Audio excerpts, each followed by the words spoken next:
आता सुद्धा परिस्थिती तीच आहे.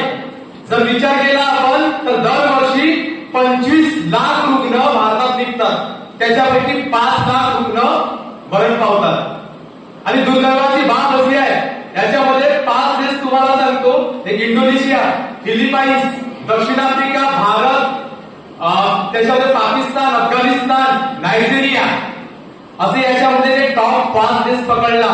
आणि आपण जगाचा जर विचार केला ना, फक्त या 5 देशामध्ये 56% रुग्ण टीबीचे आहेत. फक्त 5 देशामध्ये. विचार करा, फक्त 5 देशामध्ये. आणि जगामध्ये किती देश आहेत. आणि दुर्दैवाची अशी बाब आहे की आपण मान मिरवतो की आपला भारत वैज्ञानिक आहे, आपला भारत विकसनशील देश आहे, आपला भारत युवांचा देश आहे, मान मिरवतो आपण. पण दुर्दैवाची बाब अशी आहे की आपल्या भारतामध्ये सगळ्यात जास्त टीबी रुग्ण आहेत. जगाच्या तुलनेमध्ये एकट्या भारतामध्ये 26% टीबी रुग्ण आहेत. 26%. ही बाब चांगली आहे का? म्हणजे एकेकाळी आपण म्हणतो की आपण चंद्रावर गेलो, एकेकाळी आपण म्हणतो की हा विज्ञानावर वर्चस्व गाजवला, पण आपण आरोग्य यंत्रणेमध्ये पुस्तावी पडलो ना.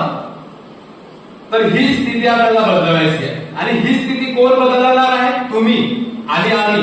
आज येणारी पिढी गेली आहे, जाणारी पिढी जाणार आहे, तुमची पिढी माझी पिढी जाणार आहे, पण येणारे तुमचे मुलं आहेत, येणारे तुमचे नातवंड तुमच्या आग्या कानावर